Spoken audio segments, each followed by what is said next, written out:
Hi, welcome to the Bambergate channel. This channel is about the framing of Jeremy Bamber, and it's going to be made into a number of sort of series. I'm going to make a number of sort of episodes and explain in detail who I am, what I've been doing, and a bit about the case and things like that. If I probably start by saying that within British prisons there's about 85,000 prisoners, and amongst those prisoners there are people who receive life sentences, and usually a life sentence is given for a very, very serious crime, and there's about maybe 50 to 100 of those prisoners, so very, very few who receive a life sentence. Out of those prisoners there's also a group of even smaller prisoners who receive a whole life sentence. This group is even smaller than the 50 or so prisoners that receive a life sentence, which is 25 years. These sentences are whole of life, which means that they are considered their crimes so serious that they can never be released into society. Out of that group of prisoners, there is an even smaller group of prisoners who have received their whole life tariff directly from the Home Secretary. And within this very, very small, and there's some fairly well-known names within that group, there are one prisoner that has always claimed that he is innocent. And that prisoner is obviously Jeremy Bamber. So the first thing to understand about the Bambergate, the framing of Jeremy Bamber, is who the case is about, and that person's, I like to use the word status within the prison service, within the justice system. That's probably not the right word to use. But to understand that Jeremy Bamber is not a low-level prisoner. His case is really quite critical. And what I'm going to do is, as I said at the start there, I'm going to make a number of sort of episodes, and I'm going to explain various aspects of the case and what I know about the case, to try and explain to people what the problems are with the case, what's happened over the last 35 years, and trying to sort of unravel some of the mystery of the case and put it into sort of simple terms. So I'm going to cover a number of different areas, but I'm not part of the campaign group, or I don't work for Jeremy or anything like this. I work on my own and have done for quite a few years. And what I want to focus on is really the framing of Jeremy Bamber. I don't subscribe to the miscarriage of justice narrative at all, and I'll explain that again in more detail later. But very much I want to talk about why Jeremy was framed, how he was framed, what circumstances led up to his framing, and the decisions that have been made in the subsequent 3.5 decades to try and maintain that situation, and why it's such an important case. As I say, I'm going to make a series, so I'm going to try and cover different aspects, and I'm going to later on just sort of outline exactly what things are doing. If you wonder why I'm looking down, I've got some sort of notes here to try and make sure I cover things. One of the things that I will do throughout the series is refer back to what I call the 3 key points of the case. And the first point is, that I've already made to you, is Jeremy is not an insignificant inmate of the UK prison service. He is probably, you could describe him as the most important prisoner. If it was proven beyond any doubt that Jeremy was not guilty, it would truly be a watershed day for British justice system, because of the crimes that he's convicted of, because of the fact he's gone so long through the been so long in prison. In fact, he's had a number of appeals, and those issues. It would be really not a good day for the British justice system. To prove definitively that he was framed would be another level again. So it's really important that you understand the importance or the significance of Jeremy's case. We're not talking about somebody who was accused of shoplifting and maybe didn't do, the crime. The other critical thing is, obviously, it's impossible to argue that Jeremy is a miscarriage of justice. If you do a bit of research about the case, you will quickly discover that the events on the night, the firearms team were called to the farmhouse and they surrounded the farmhouse. And during the critical hours, a very large contingent of police officers were surrounding the farmhouse. And obviously, if you take a look at the evidence, Jeremy, you see that there's records of movement within the farmhouse and various issues that I'll talk about later. But obviously with those issues, and Jeremy not being inside the farmhouse, it's impossible to argue that police weren't aware of what actually happened. So I'm always very keen that people understand that, you know, Jeremy has argued that he's innocent. I'm not arguing the same thing. I'm arguing that he is being framed. And that's really what this series is about. The final thing, and you'll hear me repeat these things time and time again, but the most critical thing that I want people always to remember as I'm talking and going to say the things that I'm going to say, is that if anybody doubts what I'm saying is true, it would be exceptionally easy to prove me wrong. And that's to say that at the time that the events were going on, back in, I think it was 1985, lots of notes were made. And in the same way that notes were made at the Hillsborough incident, it's very easy to check those original handwritten police notes and definitively find out very cost effectively, very easily, very cheaply, who's actually telling the truth. And as I say, I'm going to repeat that through the series, and I'm going to repeat it at critical points to show you and help you understand what's actually been going on and things like that. So that's critical. One of the things that I like to do is a little bit about me. I don't really want to be doing this, but I think it's relevant to understand who I am. I'm just a private individual.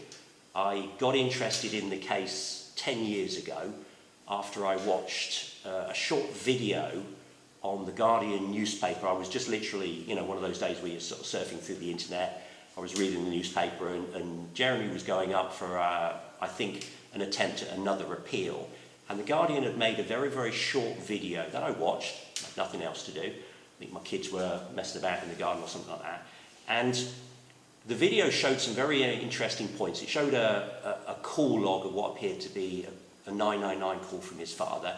It showed some other things, and it generally sort of sparked my interest.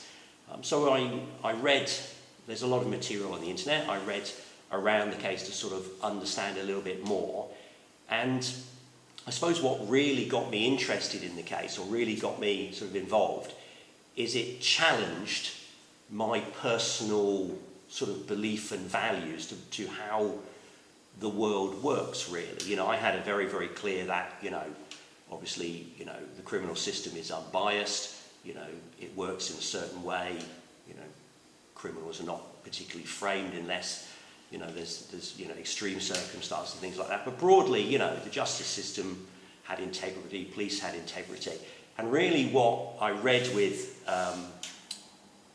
saw with the video and read with the evidence, challenged, I suppose, my sort of core beliefs about how, I suppose, the world worked. So I then made probably a decision that was very much out of character. I'm not an individual that has, you know, I've like sort of a private, I don't know, an armchair investigator or something like that, armchair detective. But I actually did something that was really out of character. I actually decided that I wanted to sort of find out a bit more. And I made the strange decision, or the decision at the time, to actually try and contact some of the witnesses and police officers and ask them, because the evidence, you know, really sort of troubled me. It said, well, either there's something very significant going on here in terms of the truth of the case, or, you know, I'm misunderstanding things massively. So I actually contacted a number of people. I always have to be careful exactly what I say here, but I contacted a number of people, and something very, very strange happened, something that shocked me at the time and worried me even a bit at the time. I was what I describe as threatened by Essex police. Now, I don't live in the UK, although I'm English, and at the time, regarding the individual that I contacted, they also weren't resident in the UK. So the UK police had no jurisdiction over me at all.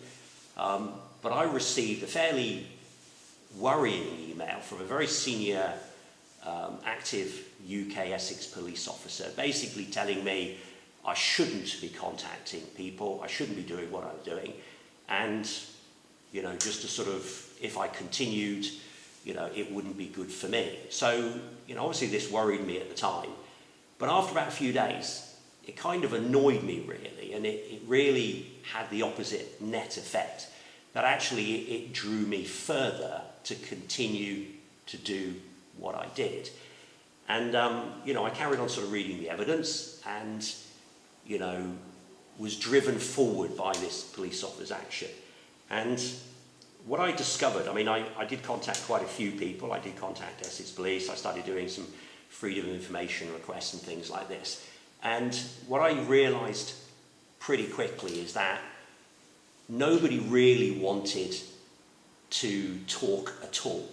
And that struck me as a little bit odd, because it was such a famous case, such an interesting case, such an interesting story. I found it a little bit odd that nobody really wanted to tell me exactly what had happened. So I sort of met a brick wall, really.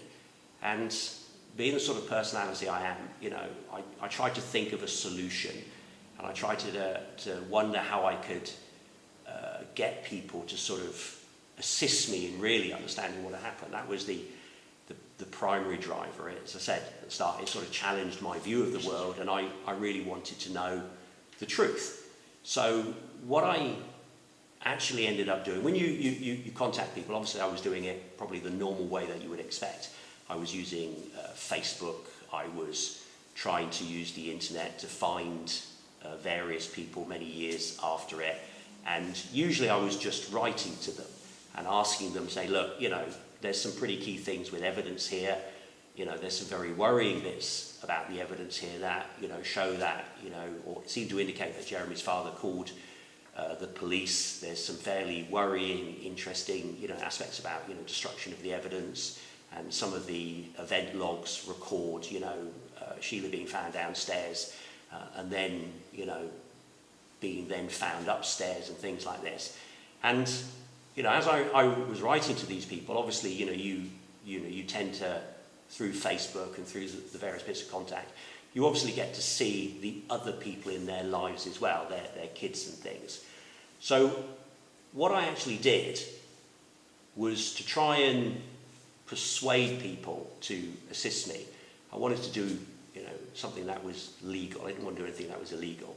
But what I actually thought, and one of the things that I started doing from the very start, is I said, look, if obviously Jeremy's innocent, try and look at assisting me from the perspective of you and your family. And that's to say that, obviously if Jeremy wins his freedom and it's proven that he was innocent and you don't say anything, and obviously you were there and your wives, your kids, your family, that relationship you have with them may well be impacted.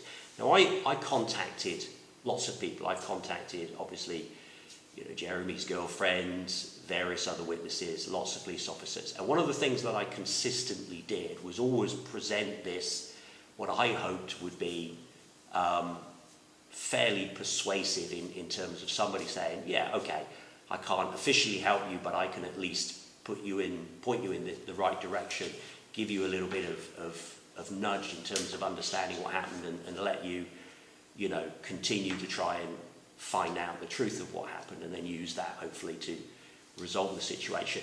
But one of the things I actually started to do was contact directly family members, sons, daughters, wives, and try and ask them to say, look, these are the facts surrounding the case. This is what I'm asking for. Is there any way that you can speak to this individual and persuade them to, assist me? And that was the technique that I used, because, as I said, I found it very ineffective just asking people directly. So without going into a lot of detail, I don't want to particularly expand more on that. I think probably for obvious reasons. I'll say the reason, because it maybe isn't so obvious to people. You know, obviously, Essex Police tried to stop me doing what I'm doing, and one of the things that I've seen over 10 years is there is attempts to always try and hold the truth away from the people. So I don't particularly want to be too detailed in how I managed to get to where I've got today. So that's how I did it. That's how I managed to find out a bit in detail what happened inside the farmhouse. And that's really how I ended up in the position that I've ended up in now, with a fair amount of sort of study of the evidence and a few nudges in the right direction and things like that. So what I've decided to do is put this information onto, as I said, a set of series, post it on YouTube, and then hopefully help people understand what the case is about. And hopefully the main aim or objective is to try and work to a resolution of the problem. And I'll talk a bit about that in some of the other series about what is really the main problem here, why things can't be moved forward, or why things are quite difficult to move forward and things like that. So as a person, you know, as I say, I'm British, I live in another country, I've been involved in it for 10 years. Apart from that, I'm a pretty ordinary person. I have a mortgage, I have a job, I have a wife, I have 2 kids, a cat. You know, I'm no different from probably the main people. One of the things that I'm going to do throughout the series is I'm going to try and use other cases that the general public understand what happened as a sort of a toolkit to understanding what's happened in the framing of Jerry Bamber. So I'm going to use, obviously, as I've mentioned already, Hillsborough, how Hillsborough was resolved through many years of dispute between the police and the families, and how simply it was resolved by simply looking at the original handwritten police notes. And obviously in Jeremy's case, what happened at White House Farm, there was a very large number of police officers recording events in their notebooks, on incident logs, on communication logs. I'm going to use obviously Hillsborough. There's also, with the public interest immunity, that's an important part of the Bamber framing of Jeremy Bamber case. I'll explain how that's been used and why that's critical and why there's some problems there. And I'm also going to use the Jimmy Savile situation, how that was resolved, how the right perspective of evidence of how things were presented can make people understand what's going on. I've got a little note here. Why is the case important today? Obviously it happened 35 years ago. It concerns a guy who's been given plenty of opportunity to challenge his conviction. You might say, well, what does it matter, really? You know, it's interesting and you know, maybe some people really get involved in it. But I think the case is exceptionally important today. In fact, I think it's more important because very much like what got me interested, you know, most people have a belief about how the world works. And obviously, policing and the justice system works by most people playing by the rules. So obviously, there's not many police officers to the population. And if you don't have a belief in the justice system that it's working, and a belief that you will be treated fairly. So in other words, you get a fair trial, you get a defence, you have a solicitor paid for you if you can't do it, you have certain rules applied in terms of, you know, who can be a witness, evidence and things like that.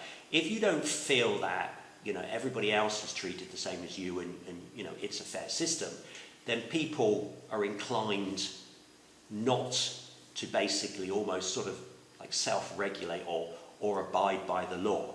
So I think the case is very, very important today because I think it effectively challenges the very workings of our society. And the very, you know, obviously justice and law and order is a crucial cornerstone of how our society works. And I think that, you know, it's It's relevant today because obviously if you don't have a proper working justice system, then ultimately, if you don't have that solid cornerstone, then it risks the very working of how our society is built up and how we ensure that we have law and order and things like that. So, you know, I do think it's a very, very critical case, and I think it's very, very critical to understand. I will actually, as I go through the series and towards the end, explain potentially what I want you to do with these series of videos. It's quite simple. I will ask you to share them and things like that. The sorts of things that I will cover. The next episode is obviously, I think, probably going to be the most interesting one for people. What I'm going to do in the next episode is go through in detail what happened inside the farmhouse. Now, to the best of my knowledge, this has never been exposed before. So I'm sure there's a lot of people who will challenge what I say, a lot of people who will be very shocked about what I say, and a lot of people that will say, finally, now I can understand exactly the mechanics of what happened inside the farmhouse, and hopefully understand a little bit, or begin to understand, why Jeremy was framed and why this case presents such a difficult situation to the justice system. So episode 2 is definitely the one that I think most people are interested in. The other episodes I'm going to cover is obviously the public interest immunity. That's been critical in the case. I will talk about specifics of evidence, but what I'm going to do with the evidence, most people, when they debate it online or debate it, they look at the evidence from is Jeremy guilty or not? What I'm going to do is I'm going to explain the evidence in terms of understanding why it's critical, why it was destroyed or why it has been withheld or edited, and what that evidence would show you in relation to the framing of Jeremy Bamber. I'm also going to talk specifics about the main witness in the case, Jeremy's girlfriend. I'm going to talk in detail about the coroner. I'm going to talk in detail about what I describe as the roadblocks. What I mean by roadblocks, these are things in this case that effectively mean that it's very difficult, or as my opinion is, virtually impossible for Jeremy to win his freedom through the justice system.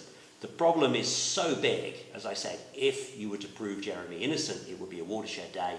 Prove that he's been framed, and that would be very, very destructive to the confidence in the justice system and the confidence in policing, and also, because of public interest immunity and what's happened there, also undermining confidence potentially in the government. What other things am I going to cover? I'm not going to talk that much about Jeremy. I wrote to Jeremy many years ago after I think probably about 3-4 years after I got involved in the case. I have to be honest, I wasn't overly interested in Jeremy because I didn't really think that he was going to be the guy that could tell me the truth of what happened, you know, and obviously everybody in prison is always going to say, yeah, I didn't do it. So I didn't really want to talk to Jeremy about that. I didn't think that was the best solution. But I will give my opinions of Jeremy. I will talk about the campaign team. I will talk about why I'm separate to the campaign team. I will talk about, I will actually criticise some of the things that, Jeremy's done, and I don't fully support the way that he's challenging his conviction, and I will talk in detail about that. That's not to say that I don't support Jeremy. I think it would be a great thing if Jeremy could win his freedom, but the sort of issues that he's created with the case that I don't think he's fully understood himself of the situation he's in, and again, in terms of trying to make things more effective. One of the things that I will do through the series is I will make attempts for you to understand things from the police's side and also from the government side and from the justice system side.